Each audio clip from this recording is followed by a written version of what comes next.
The massive circular chamber of the Luminary High Council fell silent as Elder Zixra collapsed.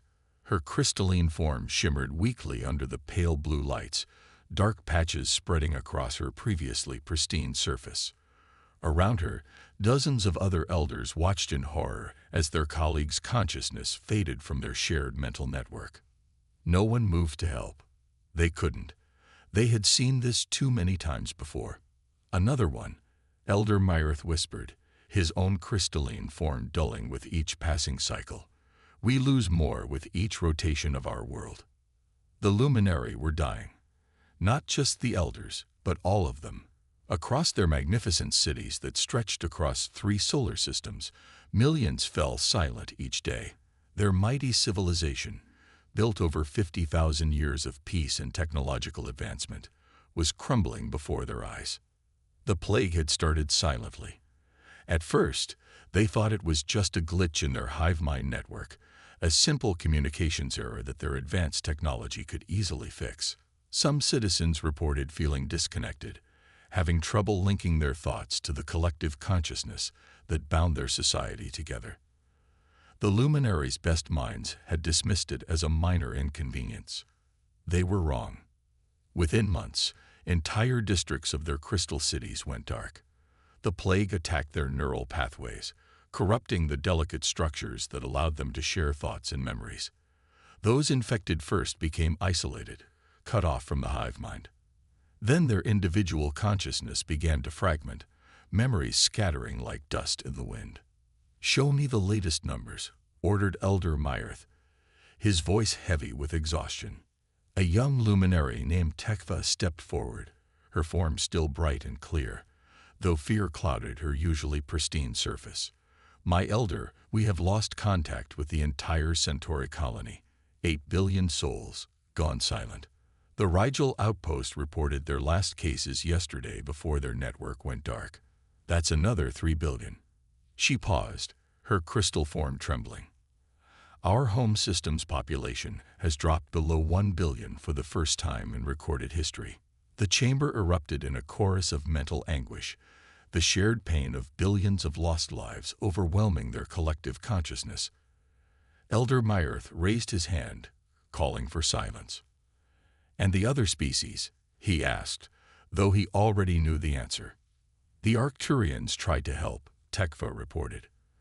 "Their entire medical team was infected within hours of examining our first cases. The Syrians sent their best scientists. They fell even faster. The Proxima Confederation has quarantined our entire sector of space." She hesitated before adding, "No one will come near us now. Every species with neural architecture, similar to ours, is susceptible to the plague. We are alone." Elder Myrith moved to the center of the chamber, where a holographic display showed their territory. 3 bright solar systems surrounded by a sea of stars. As they watched, the light of their Centauri colony flickered and went dark. "There must be someone," he said, more to himself than the others. "In all the vastness of space, there must be a species different enough to resist this plague, different enough to help." Tekva's crystal surface rippled with sudden excitement. "There might be one, my elder. But," she hesitated, "speak freely, young one. We are far past standing on ceremony. There's a species we've been observing, primitive by our standards, violent, unpredictable. Their neural architecture is completely different from any spacefaring race we've encountered. They don't have any form of hive mind. Each individual's consciousness is separate, isolated." Elder Myrith turned to face her fully. "You mean?" "Yes," Tekva said. "The humans of Earth, they might be our last hope." The great halls of the Luminary Archive stretched endlessly beneath their capital city, filled with crystalline data structures containing millions of years of knowledge.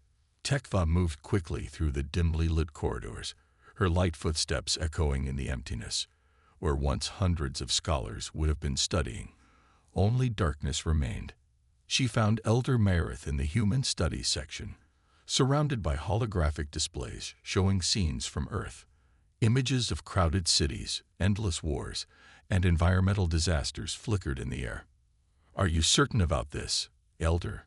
Tekva asked, watching a hologram of human children playing in a park. "The Council has forbidden contact with Earth for the past 3 centuries. Elder Myrith's crystalline form pulsed weakly as he turned to face her. "Look at them, Tekva. So chaotic, so divided, yet they survive. They thrive, even." He gestured to another display, showing humans rebuilding after a natural disaster. "When we first discovered them, we thought their inability to form a hive mind was a weakness. Perhaps it is their greatest strength. The last report shows we have less than 60 days before the plague reaches critical levels," Tekva said, pulling up the latest data. "Even if we decide to contact them, how can we be sure they'll help? Our records show they're often hostile to outsiders." A new voice echoed through the archive. "They are also capable of incredible kindness."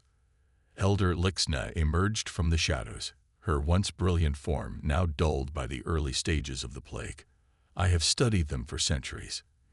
Yes, they fight amongst themselves, but they also risk their lives to save complete strangers." The 3 luminary watched as more holograms activated, showing humans rushing into burning buildings to save others, doctors crossing war zones to help the sick, and volunteers distributing aid after disasters. "We have 1 ship left that can make the journey," Elder Myrith said quietly. "The Starweaver. Its neural interfaces are still clean, and its crew—" He paused, his voice heavy with sorrow. "Its crew has already been lost to the plague. We can run it on automated systems." Tekva's form flickered with surprise. "You've already decided." "The Council votes in 1 hour," Elder Lixna said. "We need your help, Tekva. You're the youngest member of the archive team, and your mind is still sharp. You understand human languages better than anyone." Working quickly, they prepared the message that would change both civilizations forever. Tekva translated their plea into Earth's major languages, while Elder Myrith programmed the Starweaver's course. Elder Lixna gathered the medical data they would need to prove their situation. As the last preparations were made, an alert flashed through the archive. Another colony had gone silent. 50 million more souls lost to the plague. "It's time," Elder Myrith announced as they hurried to the council chamber. The remaining elders had gathered, their forms dimmer than ever. The vote was quick. Desperation had a way of cutting through centuries of protocol. From the surface launch pad, they watched the Starweaver rise into the purple sky. The ship carried their last hope, a desperate message to a species they had once deemed too dangerous to contact.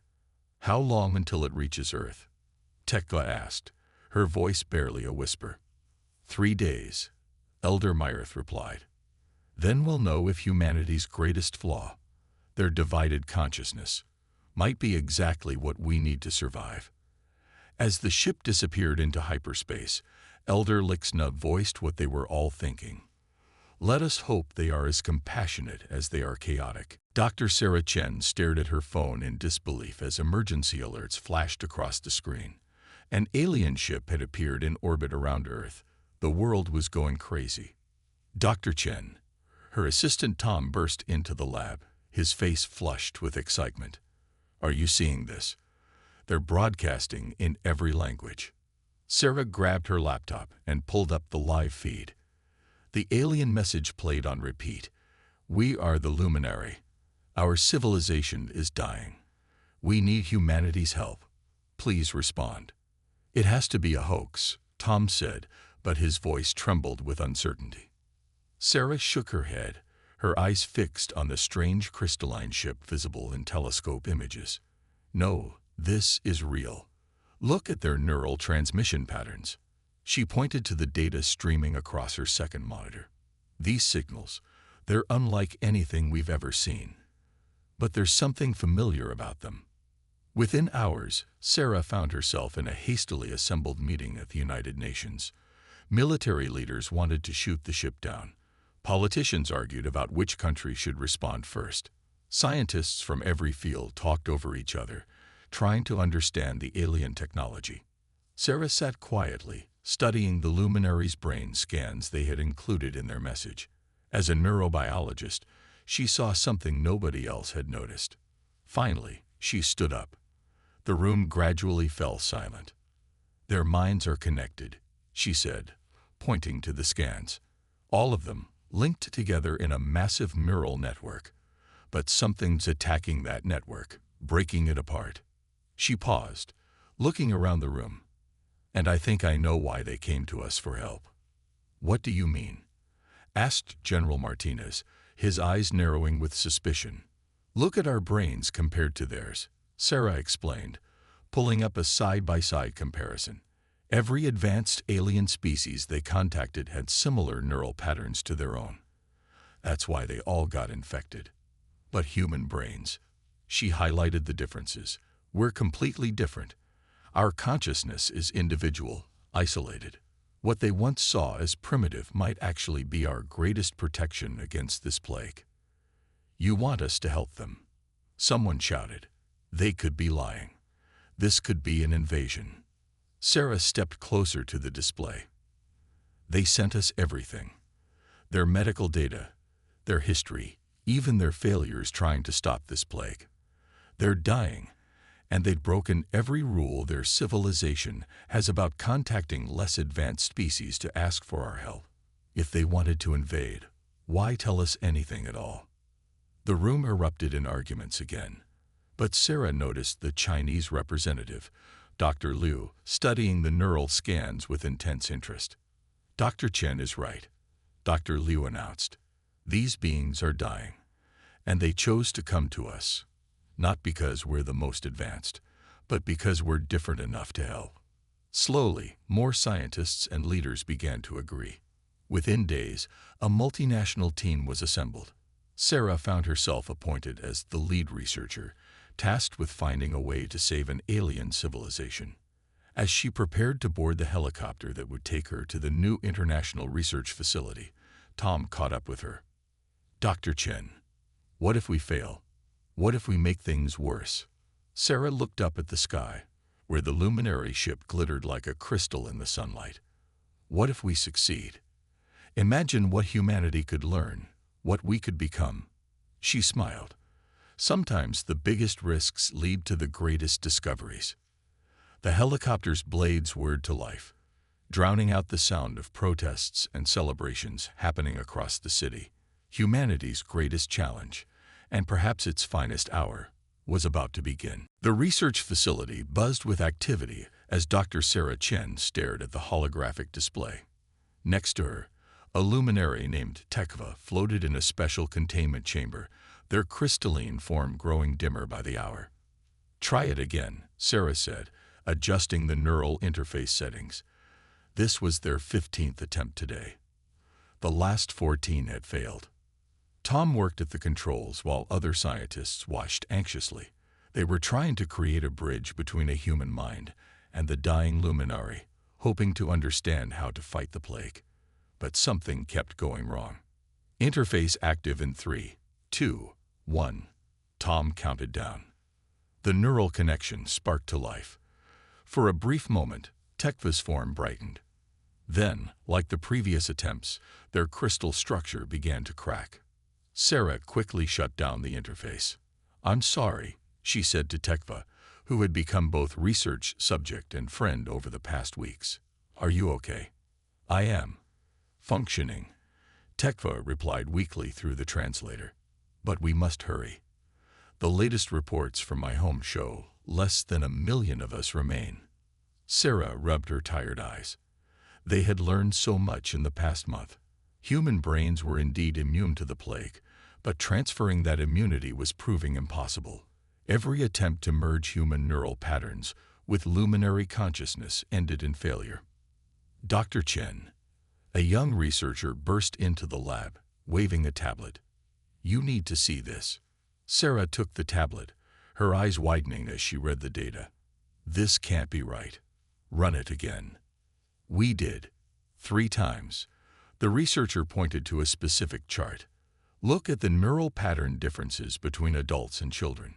Sarah's hands began to shake as she understood what she was seeing. She turned to the main display, pulling up 2 brain scans side by side. "Tom, look at this," she called. Adult human brains are too rigid, too set in their patterns. But children's brains, she highlighted areas on the scan. Their neural pathways are still forming, still flexible. They can adapt in ways ours can't. You're not suggesting? Tom looked horrified. We can't experiment on children. No, Sarah agreed. But we can ask for volunteers. If a child's developing neural patterns could be safely mapped. She turned to Tekva. It might give your people a template to rebuild your consciousness. Not as a hive mind, but as something new. The lab erupted in debate. Some scientists argued it was too dangerous. Others said they had no right to risk children's minds. But as they argued, Tekva's voice cut through the chaos. Show them, the luminary said quietly. Show them what happens if we fail. Sarah nodded and activated the global projections. All around Earth, people watched in horror as live feeds showed luminary cities going dark. Crystal towers that had stood for thousands of years crumbled as their makers lost consciousness and died. Within hours, the news spread. Humanity faced a choice: risk a few to save many, or watch an entire civilization die. The first call came from a hospital in Mumbai. A 12-year-old girl named Priya had heard about the crisis and wanted to volunteer. Then a boy in Brazil, 2 sisters in Kenya, a young boy in Japan, children around the world, offering to help save an alien species. Sarah looked at her team, tears in her eyes. Set up the protocols. If we're going to do this, we'll do it right. These children are about to become humanity's ambassadors to the stars. In her chamber, Tekva's crystal form pulsed with the first real hope they had felt in months. Perhaps the luminary's greatest mistake had been seeing human unpredictability as a weakness. Now, it might be their salvation. Priya sat in the preparation room, her small hands folded in her lap. Through the observation window, Dr. Sarah Chen watched the 12-year-old girl who had volunteered to be their first test subject. The weight of responsibility felt crushing. Are you sure about this? Tom asked, checking the neural interface readings one last time. She's just a child. It was her choice, Sarah replied, though her voice trembled. And she's our best chance. In the adjacent chamber, Tekva's crystalline form had grown so dim they were barely visible. Like all surviving luminary, they were running out of time. Sarah entered the preparation room and knelt beside Priya. You can still change your mind. Nobody will blame you. Priya smiled, showing the gap where she'd recently lost a tooth. Did you know, she said, that when I was 6, I got lost in Mumbai. A stranger helped me find my way home. He didn't know me, but he spent hours making sure I was safe. She looked through the window at Tekva. They're lost too. I want to help them find their way home. Sarah fought back tears as she attached the neural sensors to Priya's head. The girl's bravery made her own fears seem small. Beginning interface sequence, Tom announced over the speakers. Neural mapping in 3, 2, 1. The room filled with soft blue light as the connection activated. Priya gasped, her eyes going wide. But unlike the adult subjects, she didn't show signs of distress. Instead, she smiled. It's beautiful, she whispered, like a sea of stars in my head. In their chamber, Tekva's form suddenly brightened. The crystalline structure that had been deteriorating began to stabilize. More importantly, the plague markers in their neural patterns started to recede. It's working, Tom shouted, staring at the readings. Her neural patterns are providing a template that the luminary consciousness can adapt to. But something unexpected was happening. As Priya's mind helped reshape Tekva's consciousness, changes appeared in her own brain scans. New neural pathways formed, glowing with strange energy. I can see them, Priya said softly. Their memories, their feelings.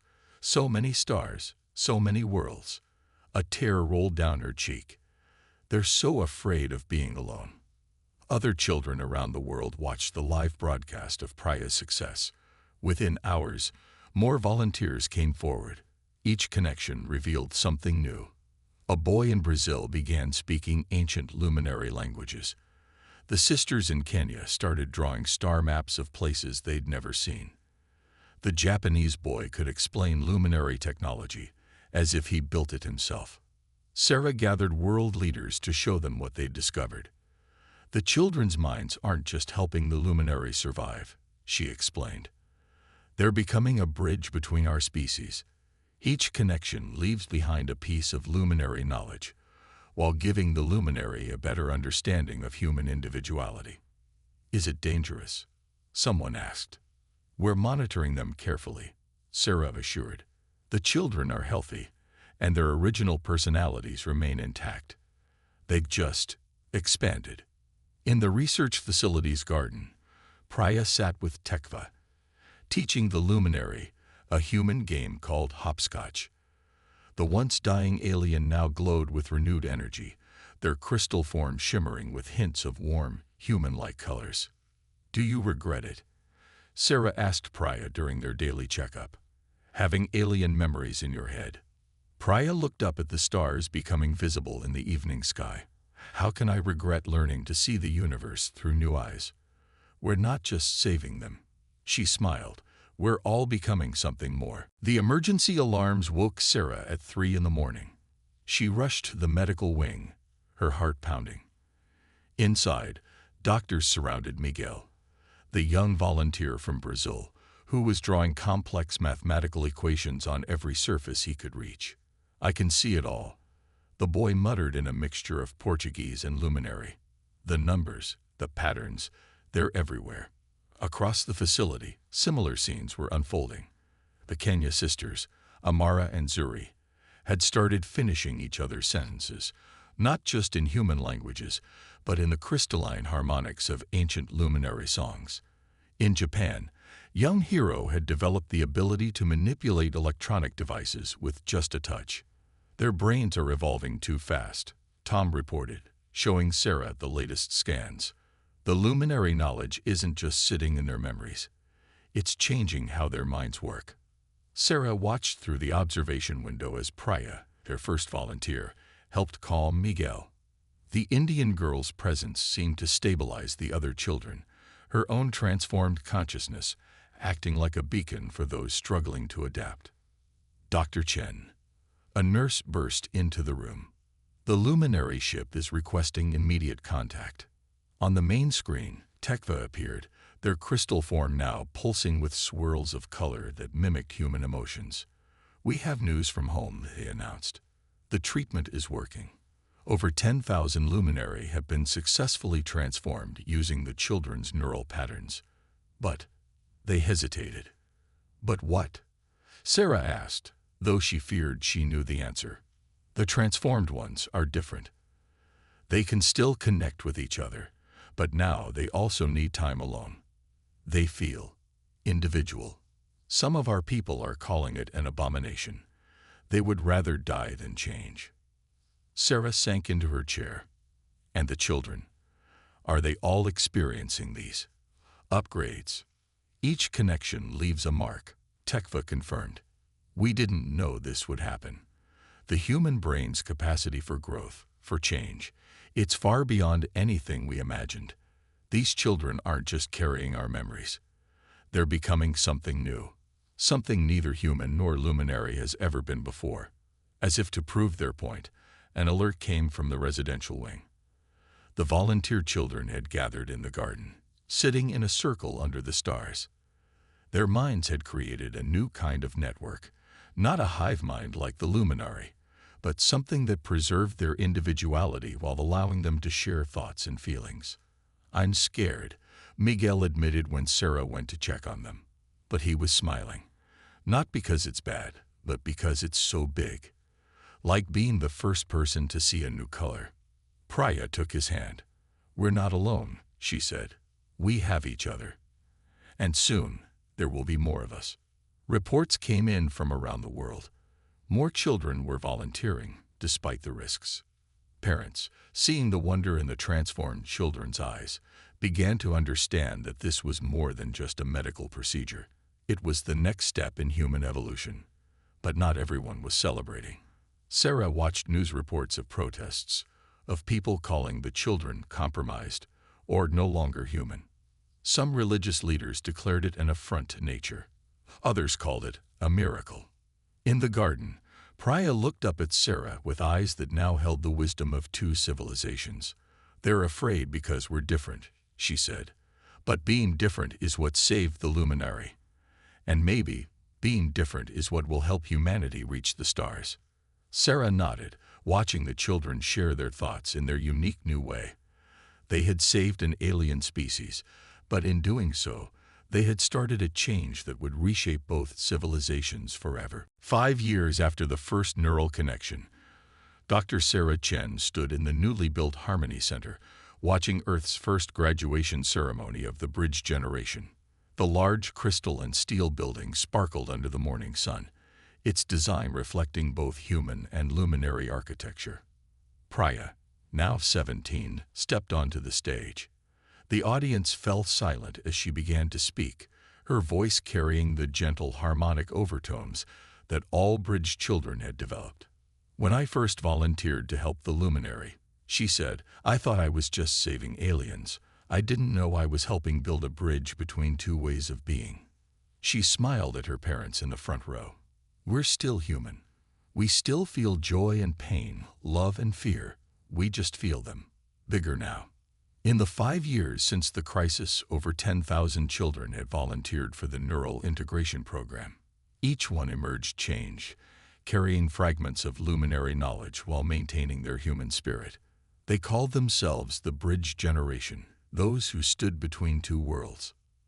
The luminary had changed too. Their surviving population, now nearly 5 million strong, had evolved into something new. They kept their ability to share thoughts, but had learned to value privacy and individual expression. Their crystal forms now showed swirls of color reflecting their emotions, a trait they had gained from human neural patterns. "The universe is changing," Priya continued. "Yesterday we received a distress call from the Arcturus system, a young civilization, their faces extinction from a collapsing star. Once, the luminary would have watched in silence, bound by their rules of non-interference. But today, she turned to where Tekva floated, their crystal form shimmering with pride. Today, Tekva finished, we remember how humanity reached out to us in our darkest hour. And we choose to do the same for others." Sarah watched as Miguel, the Kenya sisters, Hero, and other early volunteers joined Priya on stage. They would lead the first joint human luminary rescue mission. Their unique abilities, part human creativity, part luminary knowledge, made them perfect ambassadors to other species. "Some people still fear us," Amara said, standing beside her sister Zuri. "They say we're not human anymore." "But being human was never about staying the same," Zuri added. "It's about adapting, growing, reaching out to help others even when we're scared." The ceremony ended with a stunning display. The bridge children joined minds in their special way, creating a holographic show of memories. The first contact, the desperate race to save the luminary, the fear and wonder of transformation, and the new future they were building together. Sarah felt tears in her eyes as she watched her former patients, now powerful young leaders. Tom stood beside her, recording everything for the archives. "Did you ever imagine it would turn out like this?" he asked softly. "No," Sarah admitted. "We wanted to save them, but we ended up changing ourselves." She watched as Priya hugged her parents, her form briefly shimmering with luminary-like light. Maybe that's the real legacy of humanity. We never stay the same, but we never lose who we are. As the celebration continued, a new message arrived from deep space. Another civilization needed help. Without hesitation, the bridge generation volunteered to go. "That's what makes us human," Priya said as she prepared to board the joint mission ship. "Not what we are, but what we choose to do. We choose to help, to grow, to change, and we choose to do it together." The ship rose into the evening sky, carrying the children of two civilizations toward a new adventure. On Earth and in the luminary worlds, millions watched with pride. They had not just survived, they had evolved, proving that humanity's greatest strength was not in staying the same, but in daring to become something more.